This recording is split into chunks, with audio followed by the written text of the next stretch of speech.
भंडारा जिले में कृषि विभाग और आत्मा के सहयोग से धान्य महोत्सव का आयोजन किया गया। इस महोत्सव से किसानों के साथ ही सामान्य नागरिकों को भी सहूलियत हो रही है।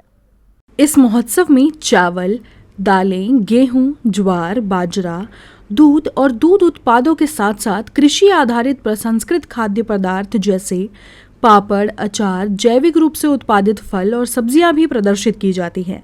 इसके अलावा बचत समूहों द्वारा उत्पादित वस्तुओं, खाद्य पदार्थों और घरेलू वस्तुओं के लिए स्टॉल भी लगाए जाते हैं। महोत्सव का मुख्य उद्देश्य किसानों को अपनी उपज सीधे बाजार तक पहुंचाने का अवसर प्रदान करता है ताकि उन्हें बेहतर मूल्य मिल सके। इससे भंडारा शहर के नागरिकों को भी किसानों से अनाज खरीदने का अवसर मिलता है। आत्मा आणि सुरगंगा फार्मर्स प्रोड्युसर कंपनी यांच्या संयुक्त विद्यमाने इथं तांदूळ महोत्सव आयोजित करण्यात आलेला आहे 18 डिसेंबर ते 25 डिसेंबरपर्यंत।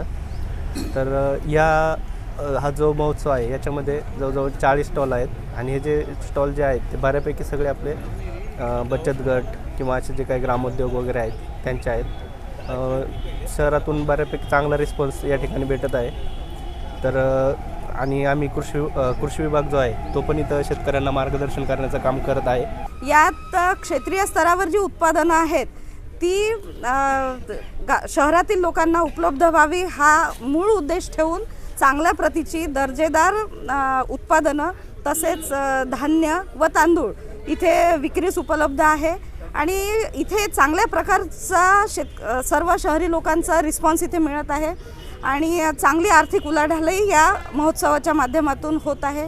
मागच्या 2019 पासून आपण हे स्टॉलचं आपण हा बचत गटाच्या माध्यमातून आपण संकल्प उभारला।